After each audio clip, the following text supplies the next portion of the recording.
তাহলে এটা তো প্রমাণ হয় যে হাউজে কাউসারকে আল কাউসার বলা হয়েছে।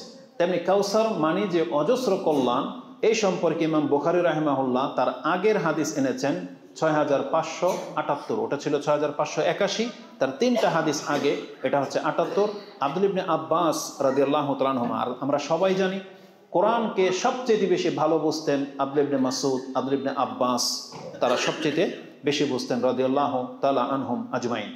আব্দুল্লাহ ইবনে আব্বাস বলেন, কালা আল কাউসার কি আল খায়রুল কাসীর আল্লাযী আতাহুল্লাহু ইয়াহ, যা আল্লাহ মুহাম্মদ সাল্লাল্লাহু আলাইহি ওয়াসাল্লামকে দিয়েছেন। তার মানে কাউসার হলো অজস্র কল্যাণের নাম। এটা শুধুমাত্র একটা হাউজ না, বরং যত রকমের কল্যাণ আছে এর মধ্যে নিহিত আছে, যেটা আমাদের নবী মুহাম্মদ রাসূলুল্লাহ সাল্লাল্লাহু আলাইহি ওয়াসাল্লামকে দেওয়া হয়েছে। আলহামদুলিল্লাহ। তো কাউসার মানে দুইটা জিনিস আমি আপনার কাছে দেখালাম। তো এই হাউজ, আজকে আমাদের আলোচনা হচ্ছে হাউজে কাউসার নিয়ে, যেটা খাসভাবে জান্নাতের একটা অংশ, যেখানে পানির ব্যবস্থা রাখা হয়েছে। এই হাউজ কেন আলোচিত বিষয়? কেননা এটা অনেক মূল্যবান একটা জিনিস। আল্লাহ সুবহানাহু ওয়া তাআলা রাসূল সাল্লামকে এমনিতেই কোনো একটা সম্পদের কথা বলেননি, যা বলেছেন খুব দামি দামি জিনিস বলেছেন। আমাদেরকে যে দোয়াগুলো শিক্ষা দেওয়া হয়েছে, যেমন শব্দ হয়তো ছোট আলহামদুলিল্লাহ, শব্দ হয়তো ছোট সুবহানাল্লাহ, আল্লাহু আকবার, লা হাওলা ওয়ালা কুওয়াতা ইল্লা বিল্লাহ, সহজ, কিন্তু প্রত্যেকটার মান যে কি এ সম্পর্কে আপনি জানেন যে বলা হয়েছে লা হাওলা ওয়ালা কুওয়াতা ইল্লা বিল্লাহ কানজুম মিন কুনুজিল জান্নাহ। তাহলে একজন ব্যক্তি যদি লা হাওলা ওয়ালা কুওয়াতা ইল্লা বিল্লাহ এটা বলে যদি জান্নাতের একটা গুপ্ত ভান্ডারের মালিক হতে পারে, সুবহানাল্লাহ আলহামদুলিল্লাহ বললে যদি জান্নাতের বিশাল স্বর্ণের একটা গাছ প্রাপ্ত হতে পারে, আর যে নবী মুহাম্মদ সাল্লাল্লাহু আলাইহি সাল্লাম তিনি ইসলামের জন্য যা কিছু করেছেন, তাহলে তার জন্য কাউসারটা কি হতে পারে এটা আপনি একবার ফিল করেন। তো কাউসার যে অত্যন্ত দামি, এটা আমি একটা হাদিস থেকে খুব সূক্ষ্ম একটা পয়েন্ট আপনাকে দেখাই। রাসূলুল্লাহ সাল্লাল্লাহু আলাইহি সাল্লাম যখনই আমাদেরকে সান্ত্বনা দিতেন, সুসংবাদ দিতেন, তিনি বড় কিছুর সুসংবাদ দিতেন। আনসারগণ অনেকটাই ইসলাম থেকে কিছুই নেয়নি, তারা শুধু ত্যাগই করেছে। তো কখনো কখনো রাসূলুল্লাহ সাল্লাল্লাহু আলাইহি সাল্লাম মুহাজিরদেরকে কোনো না কোনো সম্পদ দিতেন, কারণ তারা হিজরত করে সব কিছু ফেলে রেখে চলে আসছে। আবার দুর্বল সাহাবি, তাদেরকে রাসূল সাল্লাল্লাহু আলাইহি ওয়াসাল্লাম অনেক সময় সম্পদ দিতেন, বা কোনো ক্ষমতায় যদি তারা দায়িত্বে পৌঁছে যায় রাসূলুল্লাহ নিষেধ করতেন না। কিন্তু গণ্যমান্য বেশ কিছু সাহাবী আছে বা আনসারদেরকে রাসূলুল্লাহ হয়তো ইচ্ছা করে দিতেন না। কেন? কারণ রাসূলুল্লাহ জানতেন যে এদেরকে দিলেও এরা আমার উপর সন্তুষ্ট, না দিলেও এরা আমার উপর সন্তুষ্ট, মানে এর কোনোদিন ঈমান হারা হওয়ার কোনো চান্স নাই। এই ধরনের ব্যক্তিদেরকে রাসূলুল্লাহ সাল্লাল্লাহু আলাইহি ওয়াসাল্লাম কখনো কখনো নিজের কাছে রাখতেন, কিন্তু সম্পদ অন্যদেরকে দিতেন। এমনই ঘটনার প্রেক্ষিতে দুইটা ঘটনা পেলাম যে বাহরাইন থেকে যখন সম্পদ আসলো, তখন রাসূলুল্লাহ কোনো আনসারকে দিলেন, আর তখন ওই আনসাররা বললেন, ইয়া রাসূলুল্লাহ যখন আমাদেরকে দিয়েছেন যতটা, আমাদের মুহাজির ভাই আনসারদেরকেও ততটাই দেন। আনসাররা দাবি করলো, আমরা হইলে কি বলতাম যে তাদেরকে দিয়ে নি না, আমাদেরকেই দেন। আর আনসারগণ এমন ছিলেন যে বলতো যে আপনি যেমনটা আমাদেরকে দিলেন আমাদের মুহাজির ভাইদেরকেও দেন, উপদেশ দিলেন। তখন এই কথাটা বলেছিলেন।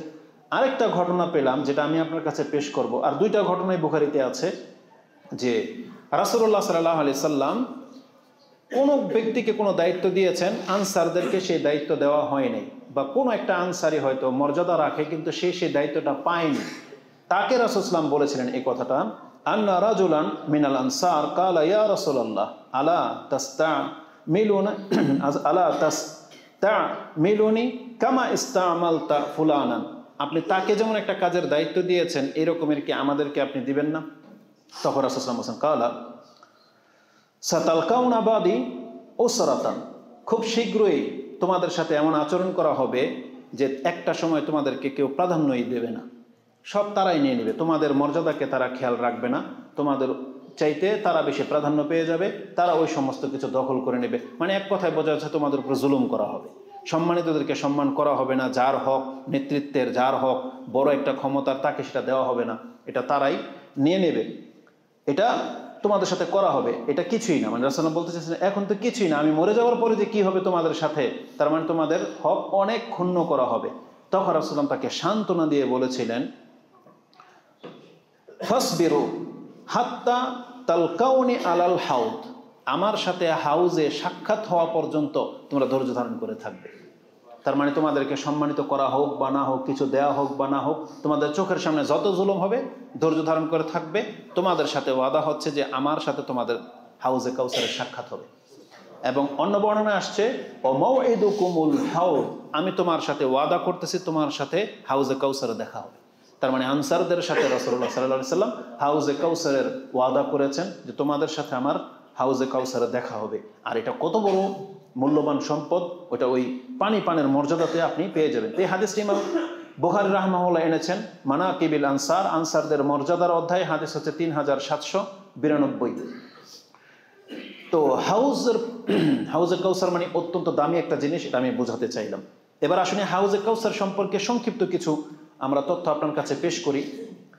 হাউজে কাউসার এটা হচ্ছে পরকালের ঘটনা, হাসরের মাঠে হবে। কিন্তু রাসূলুল্লাহ সাল্লাল্লাহু আলাইহি সাল্লামকে দুনিয়াতেই তাকে সে হাউজের কাউসার দেখানো হয়েছিল এবং তিনি সচক্ষে হাউজে কাউসার দেখেছেন দুনিয়া থেকেই, সম্ভবত মিম্বরের উপরে অথবা মসজিদে নববীতে রাসূলুল্লাহ প্রকাশ্যে দেখেছেন।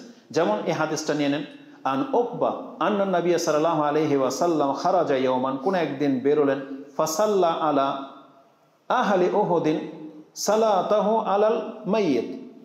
রাসূলুল্লাহ কোন একদিন যেভাবে জানাজার সালাত আদায় করেন মাইয়িতের, ঠিক ওই রকমই উহুদের শহীদদের জন্য আবার এরকম জানাজার সালাত আদায় করলেন। তারপরে সুম্মান সারাফা আলাল মিম্বার, তখন তিনি মিম্বরে উঠে দাঁড়ালেন।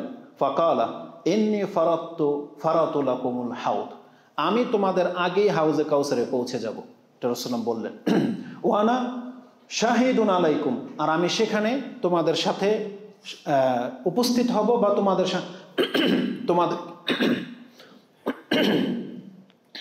তোমাদের ব্যাপারে আমি সাক্ষী দেব। রাসূলুল্লাহ বলেছেন, মানে এটা আমার উম্মত, তাদেরকে গ্রহণ করার জন্য বলছেন যে আমি সাক্ষী হব বা তোমাদের জন্য অপেক্ষা থাকবো। ওয়াইন্নি ওয়াল্লাহি লা আনজুরু ইলা হাউদিল আন, আর আমি আল্লাহর কসম করে বলতেছি আমি আমার হাউসটাকে এখন দেখতে পাচ্ছি। এটা রাসূলুল্লাহ মিম্বার দাঁড়িয়ে বললেন। এই হাদিসের মধ্যে আর অনেকগুলো কথা, খুব কঠিন চমৎকার কিছু কথা রয়েছে উপদেশমূলক। রাসূলুল্লাহ বলেছিলেন যে আমি ওয়াইন্নি উতীতু মাফাতিহিল খাজাইনুল আরদ আও মাফাতিহু আল আরদ। রাসূলুল্লাহ বলেছেন যে আমাকে এই জমিনের ধন ভাণ্ডারের চাবি দেওয়া হয়েছে, বা আমার উম্মত পেয়ে যাবে এই জমিনের যত ধন ভাণ্ডার আছে, এটা আমার উম্মত ভোগ করতে পারবে।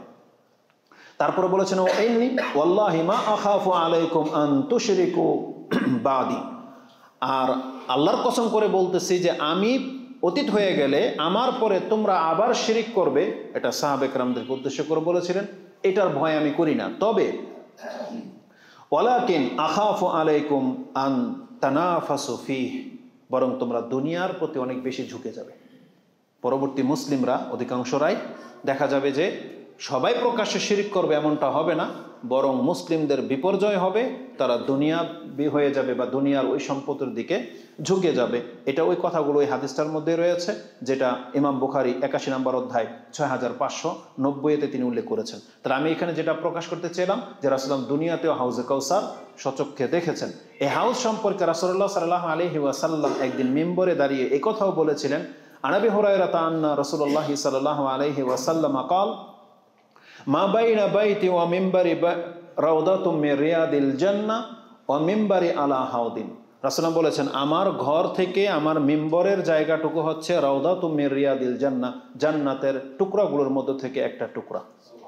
আর তিনি বলেছিলেন ওয়া মিম্বারি আলাল হাউদ, আর আমার এই মিম্বরটা হাউজের উপরে আছে। তার মানে রাসূলুল্লাহ সাল্লাল্লাহু আলাইহি সাল্লামের যে মিম্বরটা কেউ ব্যাখ্যা করেছেন যে এটাকেই হাউজের উপরে দাঁড় করে দেওয়া হবে, যেখানে রাসূলুল্লাহ দাঁড়িয়ে থাকবেন, অপেক্ষা করবেন সাহাবে কেরাম তার উম্মতের জন্য, তারা আসবে আর তার হাতে পানি পান করবে। এই মিম্বরটাকে ওখানে নিয়ে যাওয়া হবে। আবার কেউ বলেছেন না, বাস্তবে কি রাসূলুল্লাহকে এতটা মর্যাদা দেওয়া হয়েছে যে রাসূলুল্লাহ বুঝতে পেরেছেন যে এখন হাউসটা আমার মিম্বরের নিচে, দেখানো হয়েছে তাকে। এখানে আরেকটা সূক্ষ্ম কথা যেটা বলে দিই, এটা সবাই জানেন, তবে তারপরও বলি, মা বাইনা বাইতি ওয়া মিম্বারি রাউদাতুম মির রিয়াদিল জান্নাহ। আজকে আমাদের বেদাতি সমাজ যারা রাসূলুল্লাহকে মর্যাদা দেখাতে গিয়ে কবর বলতে রাজি না, তারা রাসূলের রওজা বলে, অথচ রাসূল বলতেছে রওজা আমার কবর না, বরং আমার ঘর থেকে মিম্বর পর্যন্ত যে জায়গাটা এটা হলো ঘর। যারা মদিনায় গিয়েছেন বা বুঝবেন, যতটুকু আমি জানি রাসূলের ঘরটা এই দেয়াল, এই পিলার, এই এতটুকু হবে, এই অংশটুকু শুধু জাস্ট 3টা কবর, আর একটু ছোট হবে, তবে এতটুকু হবে। পিলার থেকে আমরা এতটুকু ধরে নিই, এই পিলার থেকে এই পিলার এতটুকু হবে। তাহলে এই দেয়াল যেটা রাসূলের ঘরের সীমানা, কবরটা কিন্তু ভিতরে, এই দেয়াল থেকে মিম্বর, রাসূলের মিম্বরটা যতটুকু দূরে, এই দেয়াল থেকে, যেমন এই দেয়াল থেকে মিম্বর, এই যে এই জায়গাটা যেটাতে এখন সবুজ এবং কালো ডিজাইন করা কার্পেট বিছানো আছে, এই টুকরাটাকে রাসূল রিয়াদুল জান্নাহ বলেছেন, জান্নাতের টুকরা, যেখানে সালাত পড়লে সেই জন্য জান্নাতে সালাত পড়বে, এটা বর্ণনায় আসছে। আর কবর হলো এই দেয়ালের ভিতরে। তো রাসূল কবর থেকেও বলে নাই যে বাইনাল কবরি, বলছে বাইনাল বাইতি। আর যখন ডিস্টেন্স মাপা হয় তখন সীমানার শেষ থেকে মাপা হয় নাকি মিডল থেকে মাপা হয়? কি মনে করেন? যখন সীমানা যখন মাপে, ওনার সীমানা যেখানে শেষ সেখান থেকে আপনার সীমানা মাপা হবে। তাহলে রাউদাতুম মির রিয়াদিল জান্নাহ বুঝতে হলে কিভাবে বুঝবেন? রাসূলের ঘরের দেয়াল থেকে মিম্বর পর্যন্ত আপনাকে মাপতে হবে, এই জায়গাটা হচ্ছে রিয়াদুল জান্নাহ। কিন্তু এই কবর মাজার পূজারীরা রাসূলের কবরকেই রওজা বানাই ফেলছে। তো হ্যাঁ, হাদিস কিন্তু বুখারী মুসলিমের হাদিস। তো এই হাদিসটি যেটা আমি আপনার কাছে কোট করলাম সেটা বুখারীতে রয়েছে, মা বাইনা বাইতি। এটা বুখারীতে আপনি 81 নম্বর অধ্যায়ের 6588-তে পেয়ে যাবেন। সর্বপ্রথম রাসূলুল্লাহ সাল্লাল্লাহু আলাইহি ওয়াসাল্লাম সেই হাউজের কাছে পৌঁছবেন, হাদিস 6575-এ রয়েছে।